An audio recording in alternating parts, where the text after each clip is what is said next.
Welcome, everybody.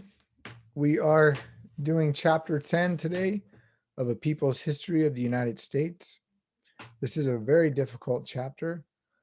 You will notice as you read Howard Zinn, some chapters are really challenging and really difficult. And this chapter in particular, I had students take 4 hours to read. I would say maybe I took 3. So if you really want to comprehend and retain this material, I always remind students to take really good notes and try to find the main core themes of the chapter. There's tons of details in here. You may miss the big picture. So I'm going to keep these videos brief. Chapter 10 is the other Civil War, and I want to mostly cover the what he's really trying to say in this chapter. Howard Zinn largely has the theme or thesis in his title. So the other Civil War was a struggle between the rich and the poor, a war between the rich and the poor, class struggle, and the development of unions. So unions started really taking hold here. But what you'll see is class and race start really being convoluted, confusing, and creating conflict when it comes to the formation of unions, also gender. And you'll cover this at the very last chapter of the book, the one that's the last chapter before the update, which is the coming of revolt of the guards. And so he kind of starts out his thesis here that's going to be talked about in the coming revolt of the guards, which is his main chapter. If you want to know what this book's about, read the coming revolt of the guards chapter,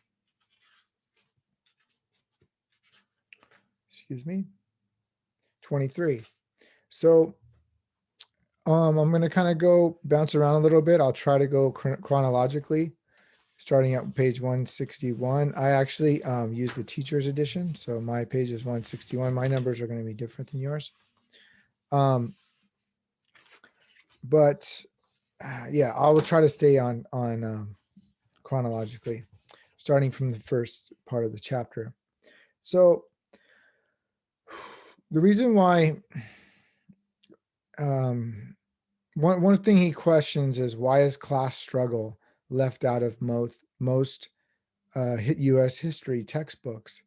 And largely, we're going to cover that as we go throughout the course of the chapters, but it's largely left out. So we really don't know the history of the working person. We don't know how many riots, how many people were really upset at the system. But we do know that there was always this underbelly of tension between the rich and the poor, and then there's flare-ups throughout history that kind of come to a tipping point. So the 19th century was the apex of the American empire.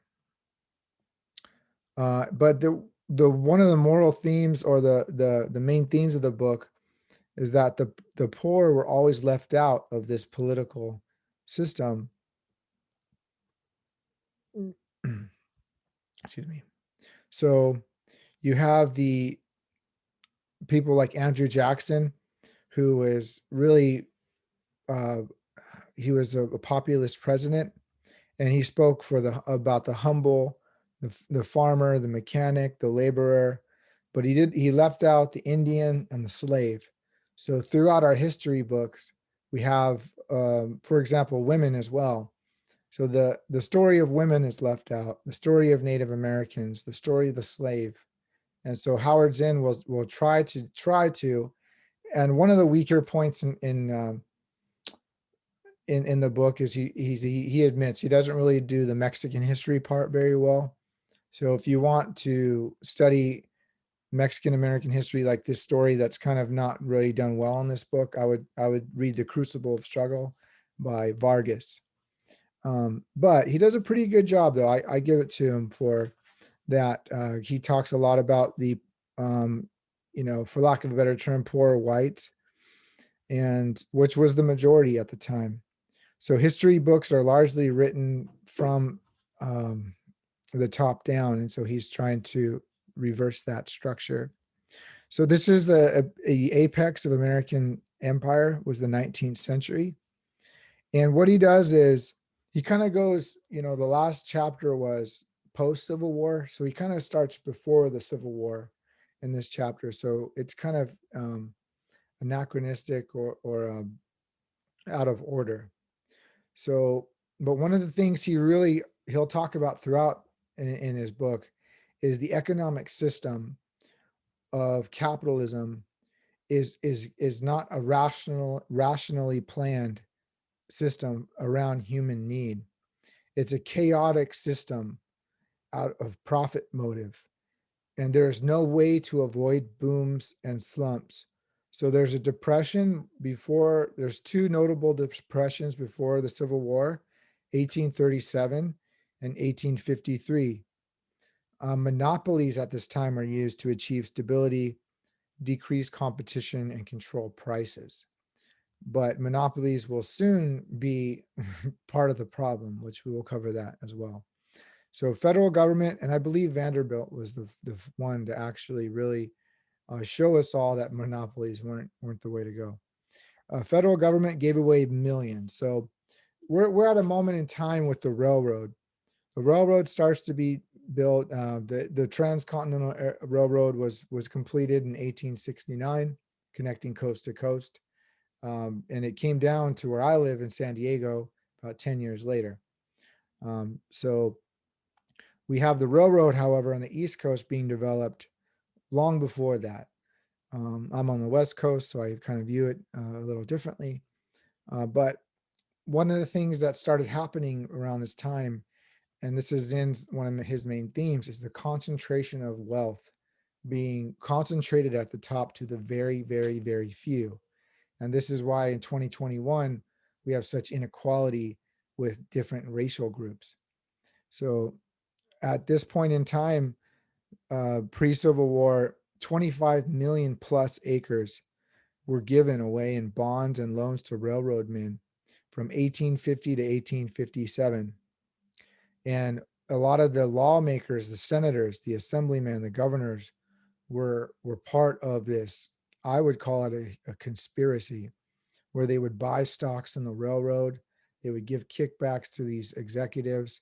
And it was a feedback loop of, you know, the politicians and executives, business executives, literally, working for themselves, doing things to enrich themselves and their people, their families. So you have, and one of the things that make to qualify that with building a railroad was one of the most capital intensive things ever been done before. So you needed this intense capital, and many would argue, who are pro-capitalist, that what other way you're going to do it? Look at what they've done for society. They did these incredible projects that only they could have done, and there's something to be said about that. However, and this is one thing Zinn calls the establishment, which is that you have um, this alliance with politicians, business executives, and then later military generals that become the establishment. And this is the one common theme throughout the book that never changes, whether you're a Democrat or a Republican, that you always protect the establishment. And so you start having the real genesis of the establishment in the railroad, which is the beginning of industrialization, which many would argue is the beginning of true capitalism. And you have railroad literally getting these railroad men were just, you know, got insane amount of property that was around the railroad that wasn't necessarily for the railroad, but it was part of the payment to do that. And then you have the Congress, the politicians buying stocks in those railroad companies, and so on and so forth. So a lot of the wealth we have in the United States is ill-gotten gains from old slave owners, from old politician dealings like the railroad, and that's where we have such an imbalance today. As many would argue, this is the beginning of that imbalance. So money and profit, not slavery, was the highest priority before the Civil War, and I would even say afterward. And so one of the things that's problematic at this time is you have a working class consciousness starting to develop. And again, this is lost in our history. We just have fragments of it. The working class consciousness, the development of unions. But you have, and I'm kind of skipping to the end, where you have unions developing, but excluding blacks and excluding women. And this is something Zinn argues at the end of the book, is that if you really want to make change, you have to unite the working class, all the differences, the different races, the different genders, and you have to realize you're all in it together, and force a change through the political system. And which, Zinn argues at the end that only in this country, or a country like the United States with a democracy, is this possible. But you have here at the seeds at the beginning of the development of unions, this kind of separation through race, through gender. And this is highlighted or heightened and exacerbated by the wealthy. So they're using the divisions of the working class to make sure they do not unite. The some would call it the petty divisions, the things that are such as race and gender. Episodes of insurrection were largely unrecorded at the time. There is some episodes of insurrection, the Baltimore riot of 1835. And at this point, Judge Edwards bans trade unions of foreign origin. A good education is only available to the wealthy at this time. A lot of the same problems we have today were around 100 years ago, 200 years ago, actually. So we have a lot of problems at this point. Again, there was that depression or recession of 1837. And a lot of this started happening. What people realized was huge unemployment. So 1/3 of the working class in New York was unemployed. And so bread, meat, rent, and fuel, all of these things were impossible to afford, and many were unemployed. There's no real record, though, at this point. We don't really know this history as well as we want, but we do know that a lot of this was going on that's been unrecorded. So Zinn really makes a mention of that. Like, look, we're just at the tip of the iceberg. So you have at this point cities becoming overcrowded, working conditions becoming worse and worse and worse, living conditions intolerable, with the economy in the hands of the bankers, speculators, landlords, and merchants. At this point, you have the gangs of New York, the Irish First Catholics and Protestants. If anyone knows that movie, that's a good kind of like imagery if you want to see what was going on. And we had some of the most fierce class conflict in the industrial world at the time. And the Irish potato famine happened around this time. And then another economic crisis of 1857, right before the Civil War, which was caused by a boom in the railroad, manufacturing, speculation in stocks and bonds. And one of the things that's unfortunate about these booms and busts is a lot of the wealthy folks, even today, they get richer and they don't even feel it. So you have at this point in time women starting to organize. The Lowell system, they start having their own newspapers. There's 140 strikes in the eastern U.S. in 1835. In 1844, the shoemakers of Lynn, Massachusetts, start an OWL newspaper, AWL, and it's about they talk about the unequal distribution of wealth and the non-producing classes versus the producing classes. Very Marxian. Early 1860s, you have the shoemakers go on strike in 25 towns, and they called this the beginning of conflict between capital and labor in one of their newspapers.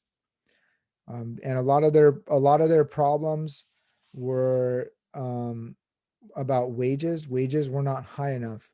Prices needed to come down. improve working conditions. In one case, the overseers of their watches were set wrong. So you say you had a I don't even think they had, not everyone had a watch back then, but say you had a little pocket watch or a wristwatch. You come in at 8 o'clock and the clock says 7:30. And so you work an extra hour because the managers wanted to squeeze you. They wanted to get an extra half hour from you. So you had all these things, no oversight, no minimum wage. It was completely unregulated at this time. And until you get to the New Deal, FDR, you don't have a lot of these protections. And so labor unions start at this moment in history realizing, hey, we have to, we can't, this is impossible. It's an unsustainable model. We need our workers' rights. We need to make a change. And so you have union troops at this point coming in to break strikes. You have the beginning of strike breaking, or scabs, as you would talk about it. Okay. And a lot of people realize too that, even in the North and the South, that this war was not fought for them. And white workers of the North and the South were very enthusiastic about this war because they thought of it was as, think of what I just said about what their lives are like. And then you want them to go to war. And in the North and the South, they're like, well, this war is not really fought for me. This is fought for you. 2/3 of the whites in the South didn't own slaves. Why would they care about a war to preserve slavery? In the North, it was pretty much the same idea, but in a different paradigm or different understanding. They didn't want to fight the war either, because so you had draft riots, conscription act, uh, allowed the rich to dodge for $300, and I believe it was Vanderbilt. He dodged the draft for $300 and sold weapons that were defective in the Civil War. So you have the rich starting to, you had a lot of these draft riots were actually anti-rich, anti-black, and anti-Republican, of 1863. So you had this kind of, again, this is the beginning of class, the struggle in the United States. Okay, so the draft riots, I covered that. Again, I'm kind of going chronologically through my notes. And so many, okay.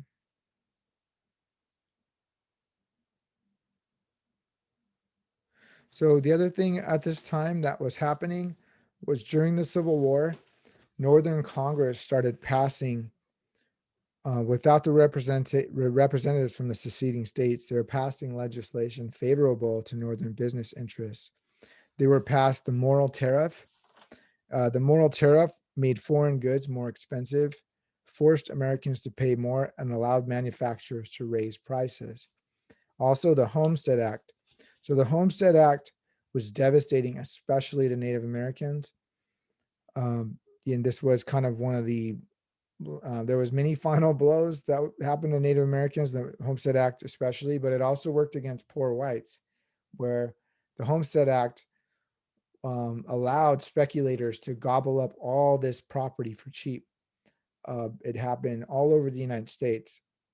And the Homestead Act contributed to the concentration of wealth through land into the hands of a very, very few amount of people, the capitalists. You had the contract labor law again, being a piece of legislation that passed through Congress to favor Northern Western economic system, which is manufacturing, commerce, and wage labor, over the Southern plantation, agricultural, raw material, and slave labor system. So you have a reorganization even before the Civil War is over, of Congress politically to restructure our economy to favor Northern business elites and capitalists. All right, so I'm trying to keep it brief. Okay, I talked about the Homestead Act. Congress and president gave hundreds of millions of acres to the railroad. That was also part of it. You also, at this point, have Congress setting up a national bank that guaranteed profits. You have eminent domain coming through to take farmers' land and give it to the railroad companies as subsidies. Newspapers, at this point, no one really had television. No one really, all you would get was reading material such as newspapers. And by this time, you have the legal system reshaping newspapers to celebrate commerce and industry. It actively promoted the legal redistribution of wealth against the weak groups of society. So you have the beginning of propaganda at this point. And I think we're at a really, in 2021, where we have so much propaganda that's going against our own good. But this is the beginning of that, where now we are kind of brainwashed and believing all these things that are actually not good for us are good for us. And I'll cover that throughout the course, of course, throughout the next couple chapters. So exploitation is disguised. It is accomplished by law, which has the look of neutrality and fairness. So let me say that again. Well, let me start with this. So before the modern era, the maldistribution of wealth was accomplished by force. So Rome is a perfect example. Rome became Rome by sacking Carthage, and through the three Punic Wars, took all the wealth from Carthage and became what was the most powerful empire at the time. That wealth was largely concentrated into the very few, the senators and the generals. In the modern time, which we live in, this exploitation was in disguise. It was now accomplished by the legal system, by law, by the senators, by a business executives, by lobbyists, which it looks like it's neutral and fair, but it's not. And this is what happens, especially with the tax code. So the rich started over time manipulating the tax code and loopholes to where now you wonder why corporations don't pay taxes. It's because they created the laws. They were the politicians. They were the ones that were literally rewriting the laws and to their advantage, and have everyone while everyone else pays taxes. Um, National labor unions actually adds women and blacks at this time in 1896. So there's one labor union that realizes, okay, look, we need to start having solidarity. But again, this is it's not really going to happen, and it's not going to. That's a really rare thing, and I think that the IWW is the real union that actually does it, and we'll cover that later. The industrial workers of the world, but the National Labor Union is like maybe a precursor to the IWW. Okay, so in 1873, this was our first Great Depression.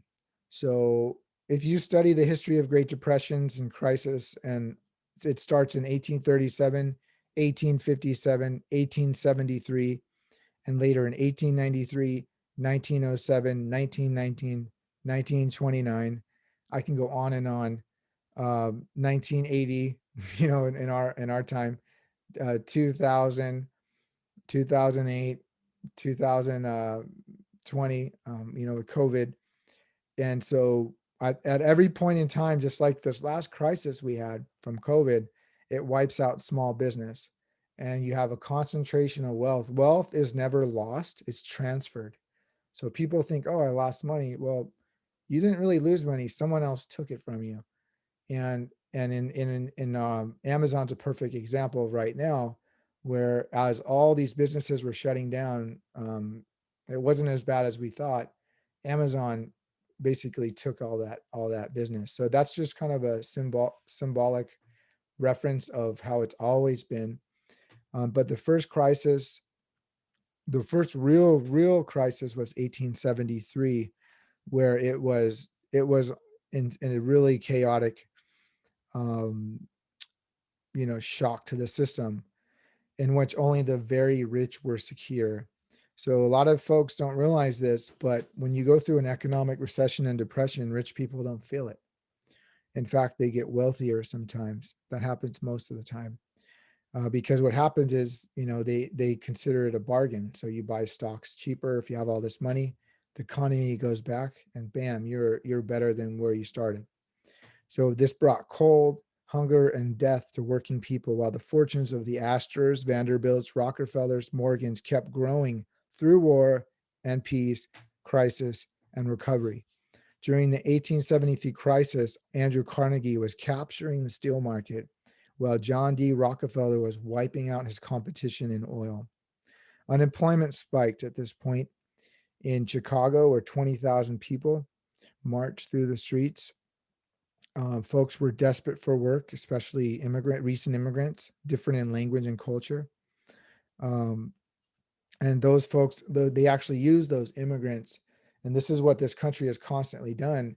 It'll use immigrants against, vulnerable immigrants to break strikes.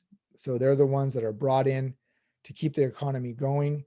And then what happens is that resentment happens by those old immigrants, and the new immigrants are like saying, hey, we're trying to get something done here. But the new immigrants are desperate, willing to work for anything. So you have a division being sowed at the bottom by this system itself. Existing political parties at this time do not represent um, the Negro or working man, working woman. And these are Zinn's words. Railroad workers strikes. Okay, and then you have the Great Railroad Strike of 1877, and this was one of the really shocks to the system, if you will. And there's 100 dead, 1,000 jailed, 100,000 workers strike. Half of the nation railroads stopped running. So you literally have the system grinding to a halt at this time, the Great Railroad Strike of 1877. The same year, blacks learned that they did not have enough strength to make the real promise of equality in the Civil War. Working people learned they were not united enough, not powerful enough to defeat the combination of private capital and government power. Now, that concludes our chapter for today. I'm going to cover the following chapter, chapter 11, next Wednesday. Thank you for watching my channel. I hope I helped you in some way cover or understand this very difficult chapter. And I will see you in 5 days. Take care, everyone.